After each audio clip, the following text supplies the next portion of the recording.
আমি ডক্টর সোমনাথ দে, MSc N T PGT doctor wellness চ্যানেলে আজকে আবার আপনাদের স্বাগত। এই ভিডিওতে যেটা বেসিক্যালি বলবো আমি সেটা হচ্ছে যে কিভাবে আপনি আপনার নিজের ডায়েট প্ল্যান, ডায়েট চার্ট নিজে বানাতে পারবেন। আর আমি একটা বেসিক ডায়েট প্ল্যান বলবো যেটার উপর বেস করে আপনি আপনাদের নিজেদের ডায়েট প্ল্যানটাকে কাস্টমাইজ করবেন। তো দেখুন, কেন ডায়েট প্ল্যান সবার আলাদা আলাদা হয়। প্রতিটা ইন্ডিভিজুয়ালের বডি টাইপ, তার ওয়ার্ক স্টাইল, তার লাইফস্টাইল, তার এজ, তার সেক্স, প্রতিটা জিনিসের উপর ডিপেন্ড করে তার বিএমআর কতটা হবে, বেসাল মেটাবলিক রেট কতটা হবে, মানে তার ক্যালোরির চাহিদা কতটা হবে। তো প্রতিজনের জন্য আলাদা আলাদা ডায়েট চার্ট বানানো পসিবল না এবং সেটা কমপ্লিকেটেডও বটে। তো আমার মনে হয় আপনারা নিজেরা যদি জানেন যে কোন খাবারের ফুড ভ্যালু কি, আমরা যে বেসিক খাবারগুলো খাই তার ফুড ভ্যালু কি, আর তার ম্যাক্রোনিউট্রিয়েন্টস, প্রোটিন, কার্বোহাইড্রেট এবং ফ্যাট কতটা আছে, তো আপনারা নিজেরাই নিজেদের ডায়েট চার্ট বানাতে পারবেন। তাহলে আসুন দেখে নেওয়া যাক যে কোন বেসিক খাবারগুলো আমরা যেগুলো খাই তাদের ফুড ভ্যালু কিরকম।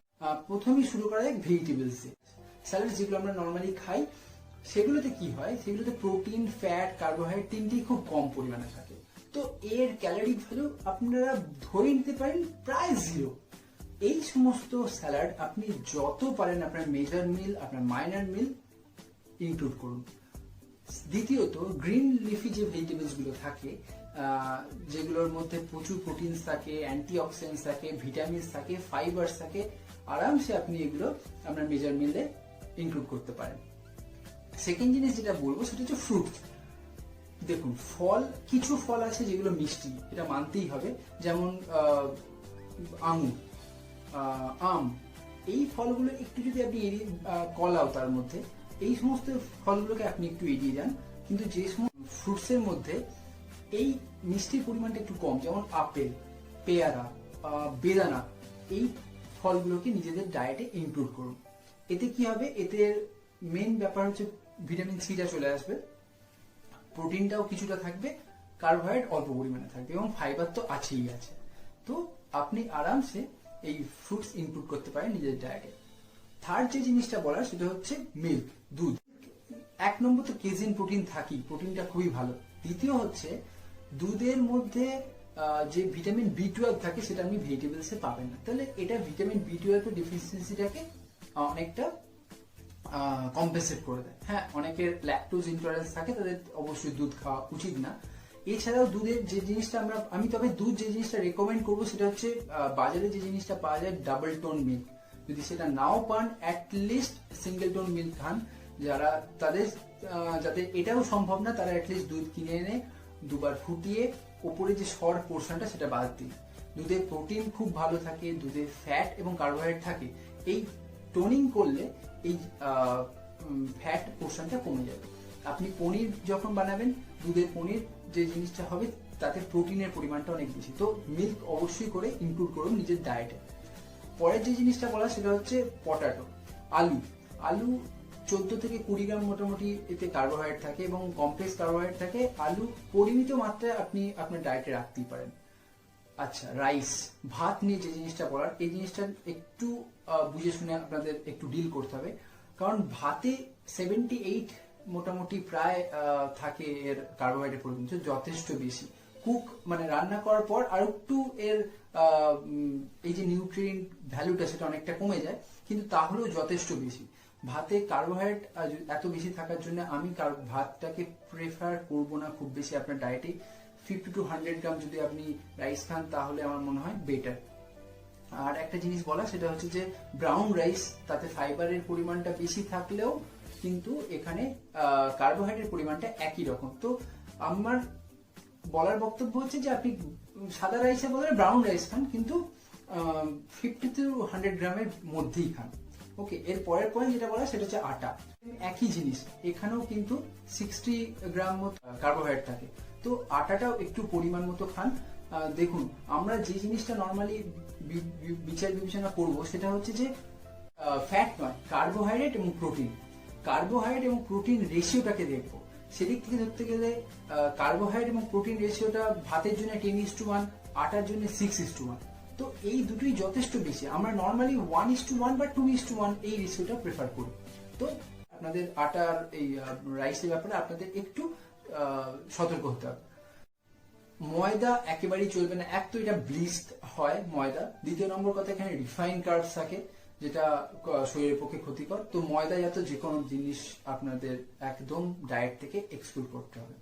পরের জিনিসটা হচ্ছে ডাল, লেগুমস। আপনি আরামসে ইনক্লুড করতে পারেন।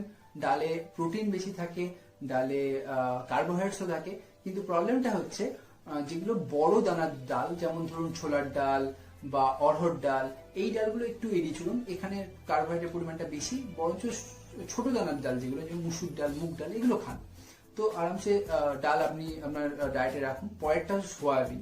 সোয়াবিনকে অবশ্যই করে রাখুন। সোয়াবিন ব্যাপারে আমি আবার বলছি যে মিথগুলো আছে, সোয়াবিন ইস্ট্রোজেন লেভেল বাড়ায় ছেলেদের বডিতে, এটা একদম ভুল ধারণা। সোয়াবিন ইস্ট্রোজেনের মাত্রা একটা লিমিটের পর বাড়ায়। 1 কেজি যদি পার ডে সোয়াবিন বাড়ায় সেটা সম্ভব না। আপনি 50 to 100 gram soybean per day রাখুন, বা এভরি অল্টারনেট ডে রাখুন। সোয়া চাংস বানানো হয় হচ্ছে সোয়াবিনের যে তেলটা থাকে সেটাকে বার করে। তো সোয়া চাংস আপনি আপনার ডায়েটে রাখুন। মাশরুম রাখতে পারেন আপনার ডায়েটে, কারণ প্রায় ভালো রকম প্রোটিন থাকে, প্রায় 19 থেকে 20 গ্রামের মতো মাশরুমসে প্রোটিন থাকে। আর যে জিনিসটা বলা সিডস, কিছু সিডস রাখুন, যেমন ফ্লেক্স সিড।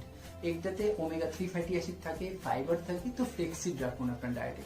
নাটস রাখতে পারেন, কারণ মুফা থাকে, ফাইবারও থাকে নাটসে। আর এগ অবশ্যই করে আমি বলবো ডিম রাখুন। 2 থেকে 4টে অব্দি ডিম পার ডে নর্মাল লোকেরা খেতে পারে।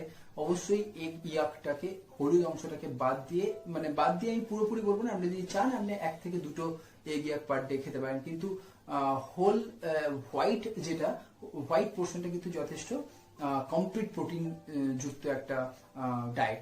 আপনি এটা আরামসে ইনক্লুড করতে পারেন ডিমকে। আর একটা যেটা বলা, যেটা হচ্ছে মাছ, মাংস বা চিকেন, এটা খুব প্রোটিন সম্পন্ন একটা খাবার। মাছের সুবিধাটা হচ্ছে মাছে ফ্যাটি অ্যাসিড থাকে, প্রোটিন ছাড়াও আর কি বলছি, মাছে ফ্যাটি অ্যাসিড থাকে, মাছে মুফা থাকে। তো আপনি আরামসে আপনার ডায়েটে মাছ, মাংস, ডিমকে ইনক্লুড করতে পারেন। এটা ছিল একটা বেসিক যে নর্মাল খাবারগুলো খাই তার ম্যাক্রোনিউট্রিয়েন্টস এর পরিমাণ। তো এখান থেকে আপনি আপনার ডায়েট চার্ট মানে নিজেই বানাতে পারেন। কিন্তু আমি নিজের একটা ডায়েট চার্ট আপনাদের বলবো, একটা বেসিক ডায়েট চার্ট। আমার মনে হয় এটা যদি ফলো করেন আপনার ওয়েট লস হতে বাধ্য। এই ডায়েট চার্টটাকে আপনি আপনাদের মতো নিজেরা কাস্টমাইজ করে নিতে পারেন। ওকে, আমার বেসিক যে ডায়েট চার্টটা আছে সেটা হচ্ছে সকালে ঘুম থেকে ওঠার টাইম, ওঠার পর আপনারা 3টে জিনিস খেতে পারেন। একটা হচ্ছে জিরে জল খেতে পারেন, ওভারনাইট জিরাটাকে ভিজিয়ে দিলেন, জিরে জল খেতে পারেন। 2 নম্বর হচ্ছে যেটা বললাম ফ্লেক্স সিড, সেটা পাউডার করে গুলে খেতে পারেন, ফ্লেক্স সিড দিয়ে জল, সেটা খেতে পারেন। এমনি জলও খেতে পারেন, 250 ml মতো এমনি জল খেলেন। আর একটা যেটা জিনিস অনেকে করে, আমি প্রেফার করব না, কিন্তু তাও বলে রাখি, দ্যাট ইজ লেবু দিয়ে জল। লেবু কিছুটা অনেকে মধু মিশিয়ে দেয়, এটা দিয়ে জল খেতে পারেন, কিন্তু আমি প্রেফার করবো না, কারণ আমি অনেক টাইম দেখেছি এটার মানে অনেকদিন 10-15 দিন খাওয়ার পর লোকে অনেকে অ্যাসিডিটি নিয়ে প্রেজেন্ট করছে। তো এটা আমি খুব একটা প্রেফার করি। এর ঠিক 15 মিনিট পর, এই জল খাওয়ার 15 থেকে 20 মিনিট পর আপনি চা খান। যখন চাটা অবশ্যই করে দুধ ছাড়া এবং চিনি ছাড়া খান। চাটা ব্ল্যাক টি খান, এর সাথে আপনি 2টো ক্রিম কেক আর বিস্কুট খান। তার কিছুক্ষণ পরে, যখন আপনি 1 ঘন্টা বা 1.5 ঘন্টা পরে যদি আপনি নিজের ব্রেকফাস্টটা করছেন, এই ব্রেকফাস্টে আমি প্রেফার করি ওটস, মিল্ক, মানে দুধ দিয়ে ওটস, তার সাথে খেজুর দিয়ে দিন, কিছু আমন্ডস ফেলে দিন, কিছু ডিম বা স্প্রাউটস, যে কোনো একটা প্রোটিনের সোর্সের সাথে মিশিয়ে দিন। যদি আপনি চান এই ওটসের মিলটা, ওট মিলটার সাথে হানি, একটু মধু মিশিয়ে দিতে পারেন। এটা আপনাদের নিজেদের প্রেফারেন্সের উপর। অনেক টাইম চিনি ছাড়া ওটস অনেকে খেতে পারে না, তাই জন্য বললাম। এরপরে যে জিনিসটা আমার বলার, এর কিছুক্ষণ পরে, প্রায় 1 ঘন্টা পরে আপনি একটা চাইলে ব্ল্যাক কফি খান, তার সাথে যে কোনো একটা ফল, যেগুলো আমি বললাম চিনি মানে পরিমাণটা কম, সেরকম যেমন আপেল বা বেদানা, এই ধরনের কিছু জিনিস খান। আচ্ছা, এবার আছে মেজর মিল, লাঞ্চে। লাঞ্চে কি খাবেন? আগেই বলেছি প্রিফারেবলি ব্রাউন রাইস, যদি নাও পারেন অ্যাটলিস্ট সাদা চাল যদি খান তাহলে 75 থেকে 100 বা 50 থেকে 100 গ্রামের মধ্যে খাবেন। ডাল অবশ্যই থাকবে 1.5 থেকে 2 বাটি। মাছ মাংস ডিমের মধ্যে যেটা আপনাদের মনে হয় যেটা সুবিধা সেরকম ইনপুট করুন পরিমাণ মতো। এছাড়া সবজি রাখুন, প্রচুর পরিমাণে ডায়েটারি ফাইবার থাকে সবজিতে, তো সবজি রাখুন। আর তার সাথে অবশ্যই করে যেটা রাখবেন সেটা হচ্ছে দই, চিনি ছাড়া অবশ্যই খাবেন দইটা। টক দই রাখুন, 1 বাটির মতো টক দই রাখুন। ওকে, এরপরে আপনি মোটামুটি বিকালবেলা 5টা, 5:30 বা 6টার দিক টাইম বা তারও একটু আগে যখন চা খাচ্ছেন, চাটা আপনি আমার মনে হয় প্রেফার করুন গ্রিন টি। ম্যাক্সিমাম 2টো ক্রিম কেক আর বিস্কুট খেতে পারেন তার সাথে। আর কিছুক্ষণ পর যখন আপনি মেন একটা স্ন্যাক্স খাচ্ছেন, স্ন্যাক্স পোর্শনটাতে আপনি ব্রেড খেতে পারেন পিনাট বাটারের সাথে, অবশ্যই 2টোর বেশি নয়। এছাড়াও আপনি চিড়ে খেতে পারেন, চিড়ে বেশ পুষ্টিকর, চিড়ে খেতে পারেন। তার মধ্যে ডালিয়া খেতে পারেন। মিল বা ডিনার যেটা আছে সেটাতে আমি নর্মালি কার্বোহাইড্রেট প্রেফার করি না, আপনারা চাইলে সেটা প্রেফার ইনক্লুড করতে পারেন। নর্মালি আমি প্রেফার করি না। যেটা আমি বলি সেটা হচ্ছে একটা ডাল, অবশ্যই 1-1.5 বাটি ডাল ইনক্লুড করুন। ডিম 2টো বা একটাও ডিম খেতে পারেন।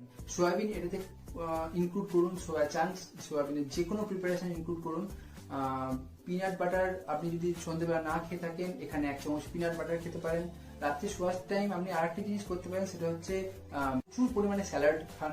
আপনি স্যালাডটা আপনি দুপুরে মিলেতেও অবশ্যই অ্যাড করতে পারেন, এটাতেও অ্যাড করবেন। প্রচুর পরিমাণে শসা খান, টমেটো খান, স্যালাডসে যেগুলো থাকে গাজর, এই সমস্ত জিনিসগুলো ইনক্লুড করুন। এই ডায়েটটা শুধু করলে হবে না, একটা এক্সারসাইজ একটা টাইম দিনে অবশ্যই ইনক্লুড করুন, যেটা আপনি ইভিনিং বা সকালে যেমন আপনার মনে হয় সেরকম টাইমে আপনি ইনক্লুড করতে পারেন আপনার পুরো চার্টটাতে। দেখুন আপনার করে আপনাদের নিশ্চয়ই ফল পাবেন। এটা ছিল টোটাল ভিডিওটা ডায়েটের ব্যাপারে। আপনাদের যদি ভালো লেগে থাকে এই ভিডিওটা, প্লিজ লাইক করুন, শেয়ার করুন আর এই চ্যানেলটাকে সাবস্ক্রাইব করুন।